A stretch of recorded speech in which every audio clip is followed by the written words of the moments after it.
खबर दिन भर में आपका इस्तकबाल है। मैं हूं आपके साथ आपका मेजबान रहीम अहमद खान। नजर डालेंगे देश और दुनिया की तमाम बड़ी खबरों पर। आगाज करेंगे हेडलाइंस के साथ।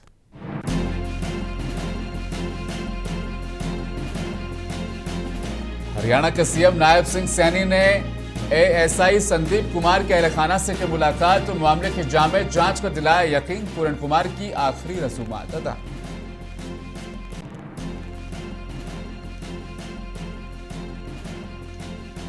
छत्तीसगढ़ के कांकेर में 50 नक्सलियों ने सिक्योरिटी फोर्सेस के सामने की खुद सुपुर्दगी। 2 सरकर्दा कमांडर्स ने भी डाल दी हथियार।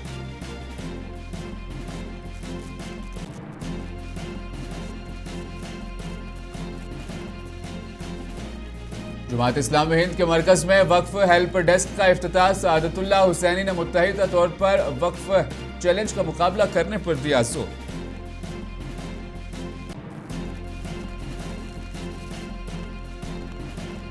पाकिस्तान और अफगानिस्तान ने 48 घंटे के जंगबंदी पर किया इत्तेफाक। हालिया झड़पों में दर्जनों हलाकतें। एक दूसरे के पोस्टों पर कब्जा करने का दावा।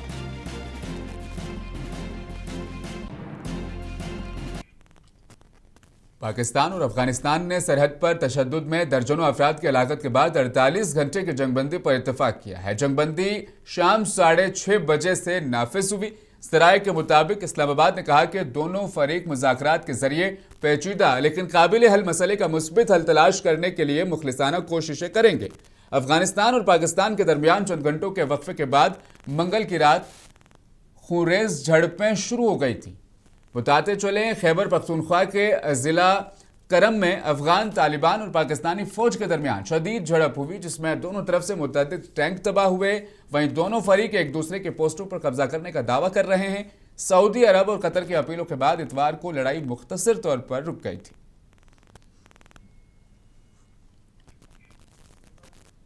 हुकूमत की तरफ से जारी उम्मीद पोर्टल पर वक्फ जायदादों की तफसीलात अपलोड करने और रजिस्ट्रेशन के काम में तेजी लाने के मकसद से जमात इस्लामी हिंद के मरकज में वक्फ हेल्प डेस्क का इफ्तिताह अमल में आया।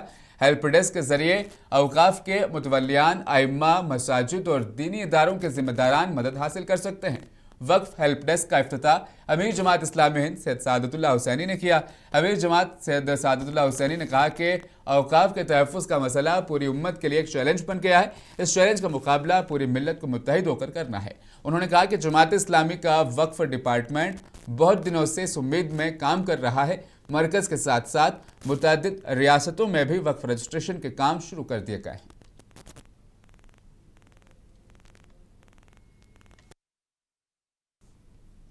बिहार असेंबली इंतखाबात के पेश नज़र एनडीए में शामिल जनता दल यू ने अपने उम्मीदवारों की पहली फहरिस्त जारी कर दी। फहरिस्त में कुल मिलाकर 57 नाम शामिल किए गए हैं।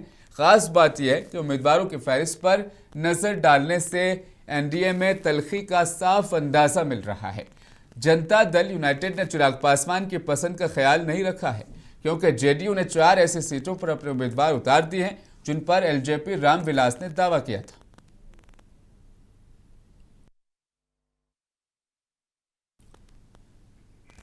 तो वहीं मरकजी वजीर चिराग पासवान के ज़ेर क़यादत लोक जनशक्ति पार्टी रामविलास ने बिहार असेंबली इंतखाबात के लिए 29 नशस्तों में से 14 उम्मीदवारों की पहली फहरिस्त जारी कर दी। पार्टी ने गोविंदगंज से राजू तिवारी, सिमरी बख्तियारपुर से संजय कुमार सिंह, दारोली से विष्णुदया पासवान को मैदान में उतारा है। पार्टी ने कहा कि हमें पूरा भरोसा है कि आप सभी बिहारी फर्स्ट के ख्वाबों को पूरा करने और बिहार की हमजहत तरक्की में अपना ताउन यकीनी बनाएंगे।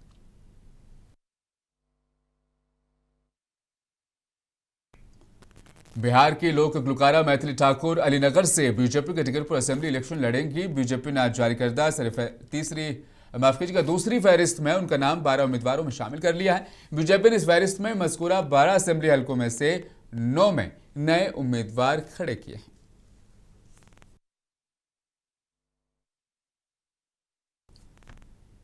हरियाणा के सीएम नायब सिंह सैनी ने एएसआई संदीप कुमार के अहलखाना से मुलाकात की, जिसने मुबैना तौर पर रोहतक में खुदकुशी कर ली थी। इस मौके पर नायब सिंह सैनी ने कहा कि हुकूमत उन वजूहात की मुकम्मल छानबीन करेगी जिसकी वजह से संदीप कुमार ने यह इंतहाई अफसोसनाक कदम उठाने पर वो मजबूर हुए। संदीप कुमार के रिश्तेदारों ने भी पोस्टमार्टम के लिए अपनी रजामंदी नहीं दी है और वो इन तमाम लोगों के खिलाफ फौजदारी मुकदमा दर्ज कराने का मुतालबा कर रहे हैं जिन्होंने आईपीएस अफसर पूरण कुमार के खानदान की हिमायत की थी।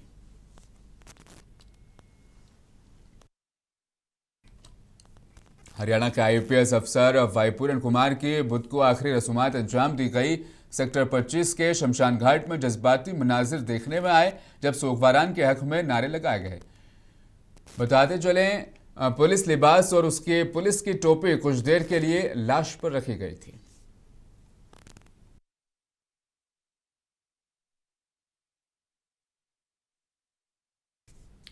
कांग्रेस लीडर कुमारी शैलजा का कहना है कि रियासत में 2 पुलिस अफसरान की खुदकुशी निजाम में बढ़ते हुए अदम एतमाद और हरियाणा हुकूमत की नाकामी को उजागर करता है।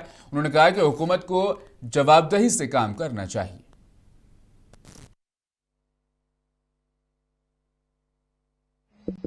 पूरण कुमार जी के साथ जो हुआ उसके बाद एक और अफसर ने किया, इसका मतलब सिस्टम पर किसी को कोई विश्वास रहा नहीं है। और हरियाणा सरकार की ये सबसे बड़ा फेलियर है कि आज अफसर इस तरह से सुसाइड कर रहे हैं। हम पहले दिन से कह रहे हैं कि अगर फ्री फेयर जस्ट न्याय के लिए सरकार खड़ी हो तो पता चले क्यों ऐसी सिचुएशन बार बार पैदा हो रही है। ये सरकार को जवाब देना होगा। पंजाब में आम आदमी पार्टी के एक वफद ने बीजेपी हुकूमत के तहत दर्ज फहरिस्त जातों और कबाइलों के खिलाफ मुबैना मजालिम पर तशवीश का इजहार करने के लिए पंजाब के गवर्नर से मुलाकात की। आम आदमी पार्टी का कहना है कि SC/STs को निशाना बनाया जा रहा है, उनके हुकूक छीने जा रहे हैं और मुल्क के आइन को कमजोर करने की कोशिशें की जा रही है।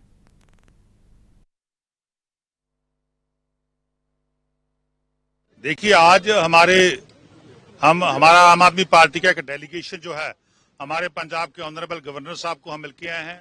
जो लास्ट जब से देश में भारतीय जनता पार्टी का राज कायम हुआ है कि कैसे अनुसूचित जाति जनजातियों के खिलाफ अत्याचार हो रहा है, कैसे उनको निशाना बना के मारा जा रहा है, कैसे उनके अधिकार छीने जा रहे हैं, कैसे जो संविधान बाबा साहब भीमराव अम्बेडकर ने लिखा था उसको खत्म करने की साजिश भारतीय जनता पार्टी रच रही है, कैसे देश की सर्वोच्च अदालत के उच्च न्यायाधीश मुख्य न्यायाधीश के ऊपर जूता फेंका जाता है, एक FIR तक दर्ज नहीं होती, कैसे एक IPS अधिकारी जो ADGP लेवल तक पहुंचा उसको इंसाफ नहीं मिल रहा। पहले 3 दिन FIR नहीं हुई, जब FIR हुई तब उसमें एट्रोसिटी की SC/ST एट्रोसिटी की धाराएं नहीं जोड़ी गई।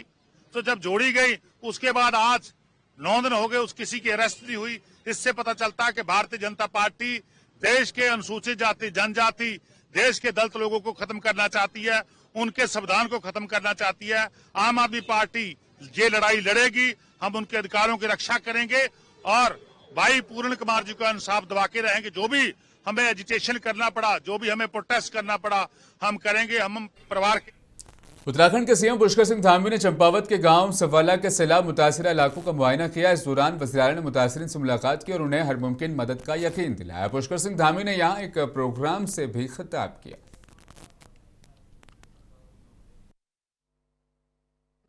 नई फिल्म नीति, होम बेड इन उत्तराखंड और सौर स्वरोजगार योजना जैसी पहलों के माध्यम से स्थानीय अर्थव्यवस्था को मजबूती देने का काम हो रहा है। होम स्टे भी हमारे यहाँ के लिए बहुत बड़ा रोजगार का साधन बन रहे हैं। आज वो भी हमारी अर्थव्यवस्था को आगे बढ़ा रहे हैं। इसके न केवल ग्रामीण क्षेत्रों में आर्थिकी सशक्त हो रही है, रोजगार सशक्त हो रहा है, बल्कि हमारे युवाओं को उनके घर के पास रोजगार के अवसर प्रदान हो रहे हैं। पलायन की समस्या पर भी विराम लग रहा है। इसके अलावा लखपति दीदी योजना के माध्यम से भी आज प्रदेश की महिलाओं को आर्थिक रूप से मजबूत होने का अवसर मिल रहा है। वहीं हमारे रूरल बिजनेस इंक्यूबेटर सेंटर, इनके द्वारा ग्रामीण क्षेत्रों में स्वरोजगार उद्यमिता को बढ़ावा दिया जा रहा है।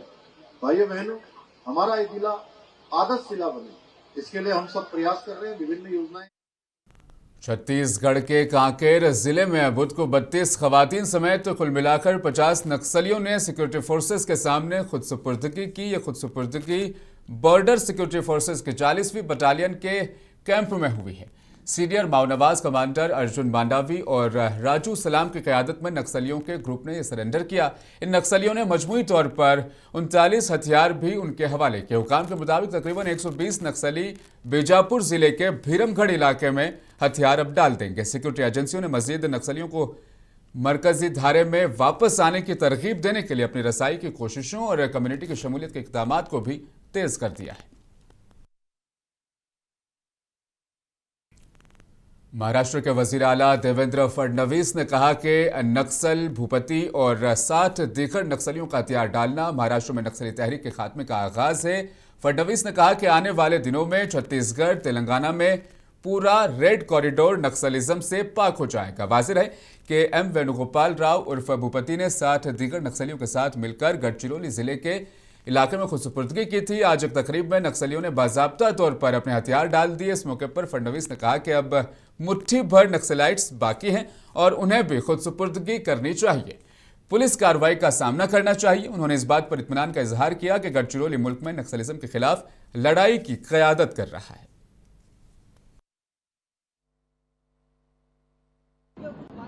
देखिए, माओवाद के खिलाफ की लड़ाई में हम सब एक हैं, चाहे वो छत्तीसगढ़ हो, चाहे महाराष्ट्र हो, चाहे तेलंगाना हो।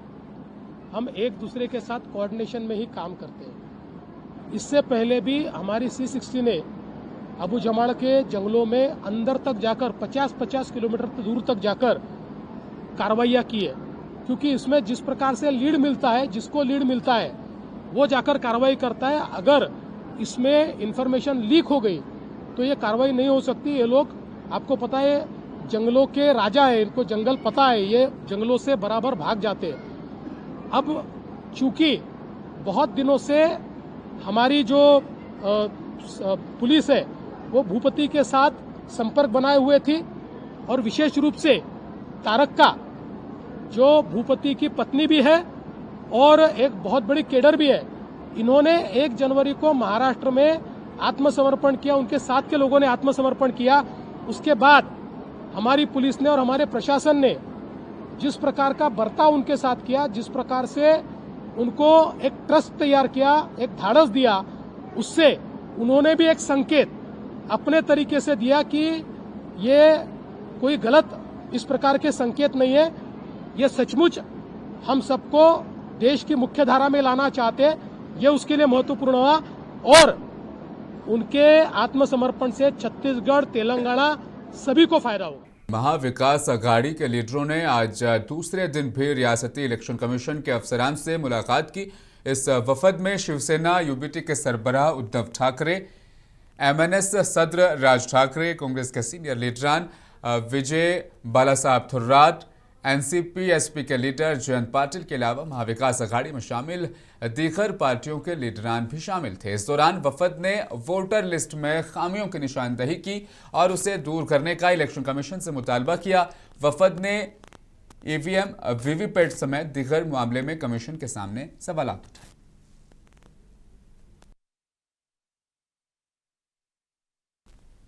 मरकजी वजीर पीयूष गोयल ने कहा, यह फख्र की बात है कि वजीर आजम नरेंद्र मोदी की क़यादत में हिंदुस्तान तेजी से तरक्की कर रहा है। उन्होंने कहा कि IMF के ताज़ा तरीन तखमीनों ने हाल ही में इस साल के लिए हमारी शरह नमो में इजाफा किया है।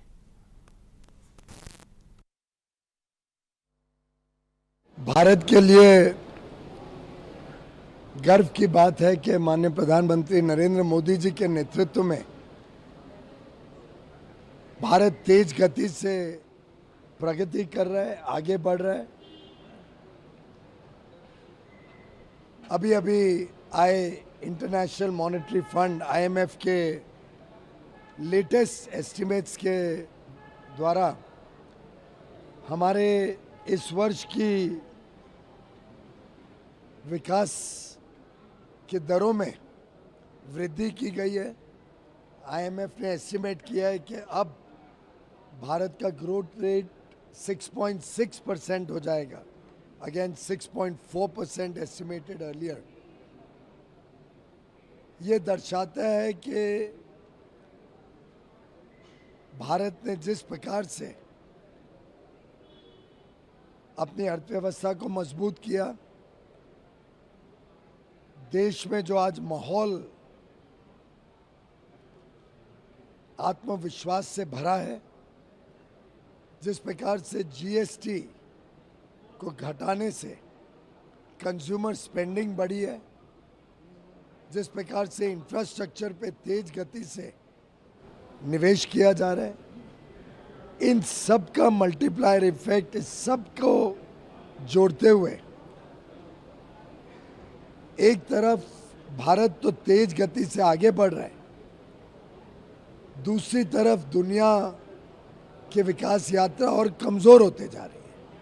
आईएमएफ का ही मानना है कि इस वर्ष की ग्लोबल ग्रोथ 3.2% रहेगी, पिछले वर्ष 3.3% थी, और भारत की ग्रोथ उससे लगभग 2 गुनी से ज्यादा रहेगी। लद्दाख के एक्टिविस्ट सोनम वांगचुक की अहलिया गीतांजलि अंगमो ने कहा है कि हमारी पहली दरख्वास्त की समाअत 6 अक्टूबर को हुई थी, जिसमें हमें नजरबंदी के हुक्म की वजह बताने और सोनम वांगचुक की हालत से आगाह करने की दरख्वास्त की गई थी। हमें सोनम से मिलने की इजाज़त दी गई। आज की समाअत में सुप्रीम कोर्ट ने 2 हुक्म जारी किए हैं। एक ये कि नजरबंदी के अहकाम के खिलाफ दी गई दरख्वास्त में तरमीम की जाए ताकि हम नजरबंदी की बुनियादों को चैलेंज कर सकें। आज की हियरिंग में बेसिकली 2 ऑर्डर सुप्रीम कोर्ट ने दिए हैं। एक की जो भी चैलेंज सोनम ने डिटेंशन, ग्राउंड्स ऑफ डिटेंशन के अगेंस्ट प्रिपेयर किए हैं, वो उसकी कॉपी हमें मिले, और सेकेंडली जो भी हमने एप्लीकेशन फाइल की थी उसको अमेंड किया जाए ताकि ग्राउंड्स ऑफ डिटेंशन को चैलेंज करने का हम उसमें डाल सकें, और ये नेक्स्ट हियरिंग 29 को। दिवाली के मौके पर पटाखे जलाकर जश्न मनाने पर जारी रस्साकशी के दौरान सुप्रीम कोर्ट इस दिवाली पर दिल्ली एनसीआर में ग्रीन पटाखों के इस्तेमाल की इजाजत सुप्रीम कोर्ट ने दी है। सुप्रीम कोर्ट ने अपने हुक्म में कहा है कि दिवाली के 2 दिन पहले और दिवाली के 2 दिन यानी 18 से 21 अक्टूबर 2025 तक सिर्फ सुबह 6 बजे से शाम 7 बजे और रात 8 बजे से 10 बजे तक ग्रीन पटाखे जलाए जा सकते हैं। सुप्रीम कोर्ट ने फैसला माहौलियात के तहफ्फुज़ और आबादी की सेहत को मद्देनजर रखते हुए लिया है। उसमें यही है कि दोनों लोगों को कोऑर्डिनेशन में डीएम्स को, ऑनरेबल सुप्रीम कोर्ट का ऑर्डर यही है कि डिस्ट्रिक्ट मैजिस्ट्रेट्स डीसीपीज के साथ इसको कोऑर्डिनेट वे में तय करेंगे कि कौन सी नोटिफाइड प्लेसेस होंगी जहां पे ये पटाखे बेचे जा सकेंगे। तो उसके लिए हमारा प्रयास ये है कि आज ही नहीं तो कल सुबह तक इसको जितने भी स्टेक होल्डर्स हैं उनको इन्फॉर्म कर सकें कि वो कौन सी डेजिग्नेटेड जगह होंगी। कोशिश यही रहेगी जो पहले से थी वही हो, लेकिन उसमें चेंजेस भी होंगे तो वो तय कर लेंगे ताकि टाइमली कल और परसों का दिन है उसमें तैयारियां हो सके और 18 से 3 दिन तक जैसे सर ने बताया वो पटाखे बेचने का काम हो सके। साथ में दूसरा ये भी है कि इसमें ऑनरेबल सुप्रीम कोर्ट की जो डायरेक्शन है कि इसकी मॉनिटरिंग भी होगी, इसका इंस्पेक्शन भी होगा कि हमारे जो ऑर्डर है सुप्रीम कोर्ट के उनका इम्प्लीमेंटेशन हो रहा है, कोई वायलेशन नहीं हो रहा है। तो उसमें भी रेवेन्यू की, पुलिस की, डीपीसीसी की कंबाइंड टीम लगातार फंक्शन करेगी, फील्ड में रहेगी और इस बात को देखेगी कि ऑनरेबल सुप्रीम कोर्ट का जो भी डायरेक्शंस हैं। अभी हमारी वेबसाइट जो लाइसेंसिंग की वेबसाइट है उस पर एप्लीकेशन फॉर्म है, जिनको अप्लाई करना है ट्रेडर्स को उस पर डाउनलोड कर लें। डीसीपी ऑफिसेज में भी वो फॉर्म उपलब्ध होगा, तो कल ही उसको अप्लाई कर दें और हम उसको चेक करके जो हमारे कंडीशंस हैं उसको 2 दिन के अंदर प्रोसेस करके उसको ग्रांट करने का हम प्रयास करें। आम आदमी पार्टी के रहनुमा गोपाल राय ने कहा कि पटाखों के ताल्लुक से सभी की फिक्र यह है कि आलूदगी को कैसे कम किया जाए। उन्होंने कहा कि अदालत ने फैसला दिया है कि ग्रीन पटाखे को महदूद वक्त तक के लिए जलाया जा सकता है। गोपाल राय ने कहा कि मैं हुकूमत से दरख्वास्त करता हूं कि वो पुलिस निज़ाम को फ़ाल करे, इस बात को यकीनी बनाए कि सुप्रीम कोर्ट के फैसले पर बेहतर तरीके से अमल किया जाए। देखिए, सुप्रीम कोर्ट हो या दिल्ली के लोग हों, सरकार हो, सबकी एक ही चिंता है कि प्रदूषण के स्तर को कैसे कम किया जाए। दिल्ली में बढ़ते प्रदूषण को देखते हुए 2018 में जो परंपरागत पटाखे थे उस पर प्रतिबंध लगा करके कोर्ट ने ग्रीन पटाखे की अनुमति दी थी। लेकिन ग्रीन पटाखे की अनुमति देने के बाद जिस तरह से उसके इम्प्लीमेंटेशन में जो है गड़बड़ी हुई, उसको देखते हुए फिर एनजीटी ने 2020 में पूर्ण प्रतिबंध के लिए फैसला सुनाया था। अब पुनः कोर्ट ने कहा है कि एक लिमिटेड समय में ग्रीन पटाखे जलाए जा सकते हैं। मैं सरकार से यही निवेदन करता हूं कि आप पुलिस तंत्र को एक्टिव करें और सही तरीके से एक कंट्रोल्ड तरीके से सुप्रीम कोर्ट के फैसले का जो है वो पालन किया जाए और लोगों को प्रदूषण से जो है बचाया जाए।